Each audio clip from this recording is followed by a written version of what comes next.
Dunia hiburan tanah air kembali berduka.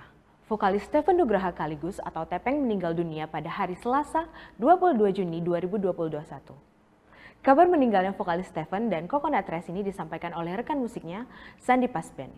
Sandi Pasben mengunggah sebuah foto berisi ucapan rasa duka dengan latar belakang wajah Steven Jack. Di dalam keterangan unggahannya, Sandi Pasben mengatakan ia baru mendengar kalau Steven sedang isolasi mandiri. Namun ia tidak menyangka sahabatnya itu sudah meninggal dunia.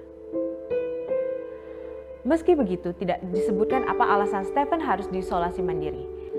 Di akhir unggahannya, Sandi berdoa agar amal ibadah Steven semasa hidupnya diterima di sisi Allah. Sandi Pasben juga berdoa agar keluarga yang ditinggalkan diberi ketabahan.